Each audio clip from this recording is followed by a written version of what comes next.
हमारे साथ इस समय है जयपुर में हुसैन बंधु, जिन्हें पद्मश्री के लिए चुना गया है, और इनसे बात करते हैं, समझते हैं कि आखिर इन्हें अब कैसा लग रहा है कि इतने वर्षों के बाद इन्हें अवार्ड मिला है। सर, आपका बहुत बहुत स्वागत है बीपी लाइव पे।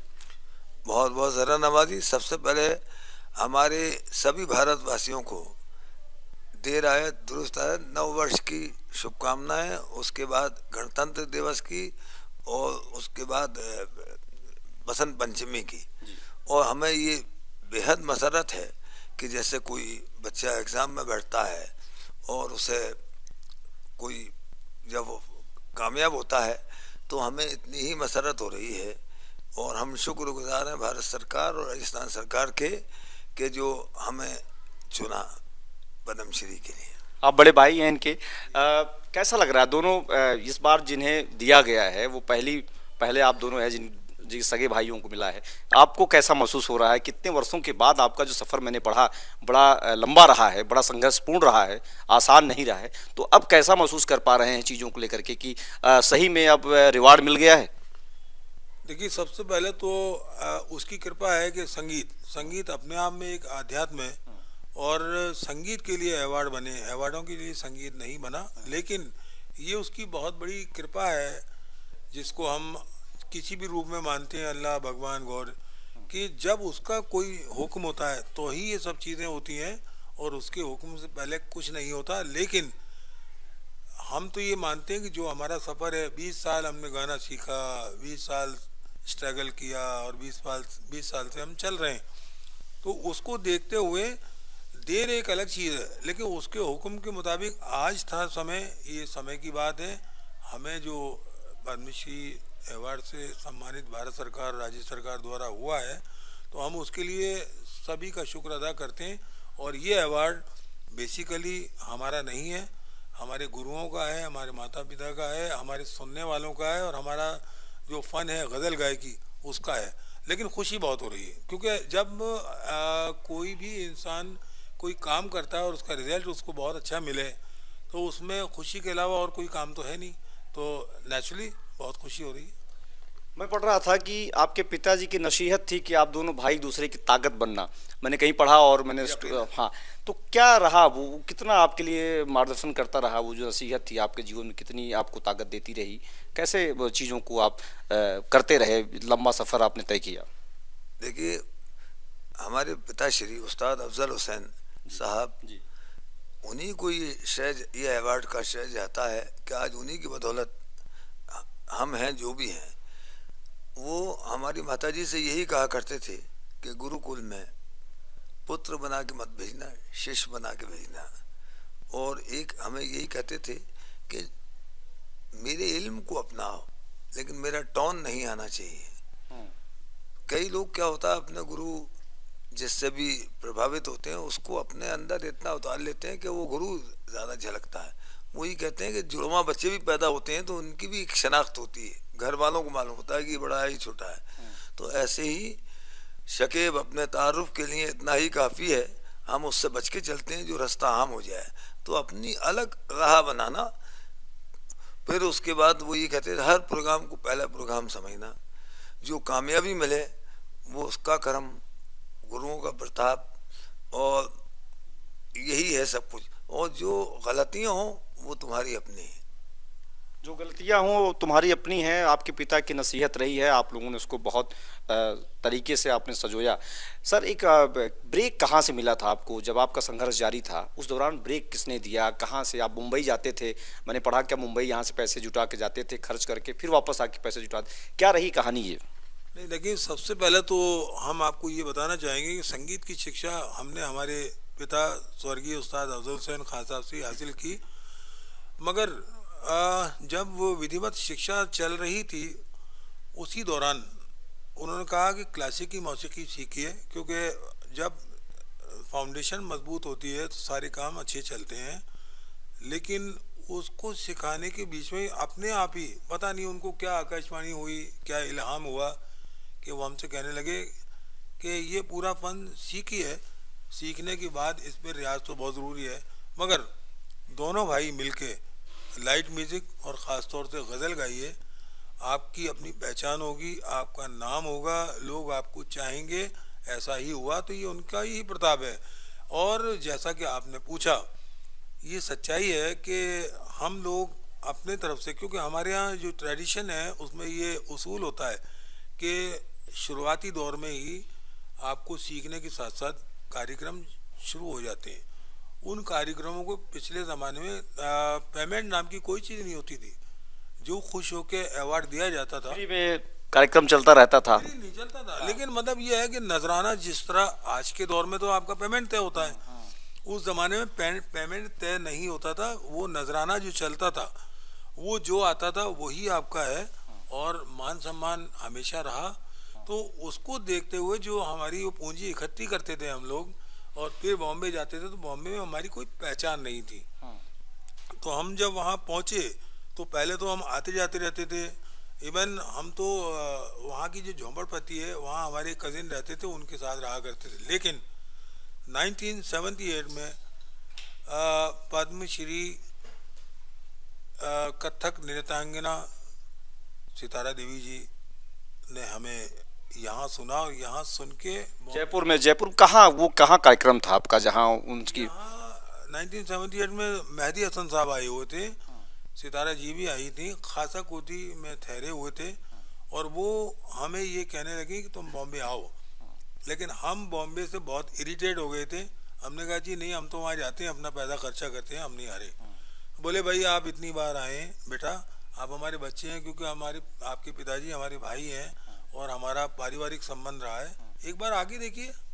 तो उन्होंने 1978 में बॉम्बे में कल के कलाकार में हमें रंग भवन में पेश किया था।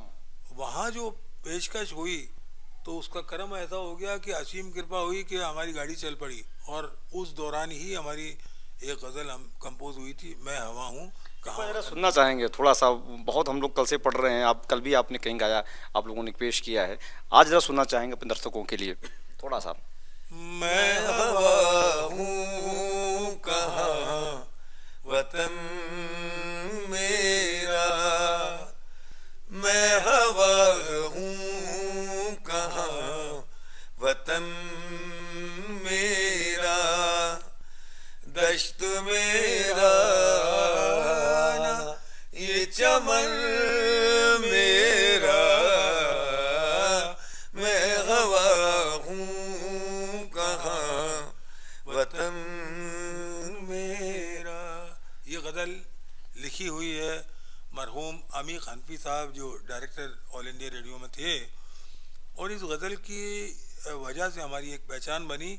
और हद तो यह है, लोग कहने लगे कि हवा वालों को बुलाइए। तो कुदरत जब किसी की हवा चलाती है, किसी का नाम चलाती है, किसी को मकबूल करती है, तो ऐसा ही होता है। सितारा हुआ फिर हमें रिकॉर्डिंग कंपनी ले गई। तो 1979 में हमारा रिकॉर्ड कल्याण जी आनंद जी साहब की निगरानी में हुआ। उनके बेटे बीजू शाह साहब ने अरेंजमेंट किया, कंपोजिशन हमारी ही थी, और सिलेक्शन भी कल्याण जी भाई का था, और वो गज़लें आज तक हर महफिल में सुनी जाती हैं। तो आप ये देखिए कि यू कल्याण जी भाई से भी मिलवाने वाली सितारा हुआ ही नहीं। उसके बाद से आपकी गाड़ी जो है कर रहे हैं चल पड़ी। एक चीज़ और जानना चाहेंगे कि बड़ा लंबा सफ़र आपने तय किया दोनों भाइयों ने, और बहुत मतलब आपकी तो राजस्थान से बाहर भी बहुत सारे आपके फ़ैन हैं। क्या संदेश है उनके लिए कि संघर्ष का क्या मतलब, कैसे देख पा रहे हैं इन चीज़ों को? आम आदमी नहीं समझ पा रहा है इसको। हम तो यही कहना चाहेंगे, सबसे पहले तो हम एक विद्यार्थी हैं आज भी। तो जितने भी हमारे आने वाले लोग हैं, अपकमिंग आर्टिस्ट, हमारी उनसे एक इल्तिजा है, सबसे पहले अपनी विधिवत शिक्षा अपने गुरु से प्राप्त करें, धैर्य रखें, पेशेंस रखें, जल्दी जाने की कोशिश मत करिए स्टेज पे, चकाचौंध में मत खोइए, तालियां गूंजती हैं जब तो सोने नहीं देती। इन सब चीज़ों की बजाय आप अपने काम पे ध्यान दीजिए, नाम हो जाएगा, नाम होगा तो दाम भी मिलेगा, और आपको इज्जत, शोहरत, दौलत, ताकत सब कुछ मिलेगी। लेकिन अगर आपने बहुत ज़्यादा जल्दी की तो ये मुनासिब नहीं है, क्योंकि एक बच्चा भी जब पैदा होता है, दुनिया में आता है, तो ना जाने कितनी देर तक तो वो आंखें नहीं खोलता, कुदरती। लेकिन कुदरत ने एक टाइमिंग रखा है, वो आंखें खोलता है, रोता है और करवटें बदलता है, फिर खड़े होने के लायक होता है, पैर जमते हैं, चलने लगता है। तो ये उसकी उसकी तरह से इस तरह सृष्टि रची गई है। अब अगर ऐसा तो हो नहीं सकता पैदा होते ही चलने लग जाए, होगा नहीं। तो उसी तरह हमें अपने काम के लिए समर्पित रहना है, बाकी सब चीज़ों पे ध्यान कम दीजिए। रियाज ज़रूरत है, रियाज की बहुत सख्त कितने ज़रूरत घंटे रियाज करते होंगे आप दोनों भाई? है। रियाज के कोई घंटे नहीं होते, जितना करें कम है। लेकिन लेसन छोटा हो सकता है आपका, आपका अध्याय छोटा हो सकता है, लेकिन रियाज तो जितना करें कम है। अब ये आपकी अपनी सहन शक्ति पे है, कैपेसिटी पे है कि आप 8 घंटे करें, 4 घंटे करें, 2 घंटे करें, ये आपकी मर्जी।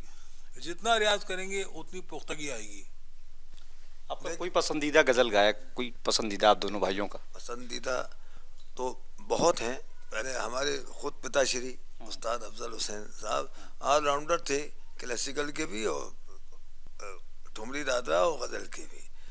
उसके बाद उस्ताद बरकत अली खान साहब, बेगम अख्तर साहिबा, मेहंदी साहब, जगजीत भाई, गुलाम अली भाई, ये हमारे पसंदीदा फनकार हैं जो गज़ल को रूज पर लाने वाले हैं। इन लोगों की कोई एक गजल आपको अगर आ रही हो तो मैं सुनना चाहूंगा थोड़ा सा बस। असल में हमने साहब देखिए शुरू से ये किया, सब लोग हमें माफ़ करेंगे, हमने सिर्फ और सिर्फ अपनी गाई है गज़लें। लेकिन चूंकि बड़े फनकारों की गज़ल जो मशहूर हो चुकी, उस गज़ल को जब आदमी दूसरा फनकार गाता है तो कंपैरिजन होता है। तो वो कंपैरिजन नहीं करें, हम आपके कहने से सुना जरूर देते हैं। मेहदी हसन साहब की जो गज़ल हमें बहुत पसंद है, रंजिश ही सही दिल ही दुखाने के लिए रंजिश ही सही दिल ही दुखाने के लिए आ फिर से मुझे छोड़ के जाने के लिए रंजिश ही सही। अब जैसे गुलाम अली साहब का चुपके रात दिन आंसू बहाना याद है, चुपके रात दिन आंसू बहाना याद है।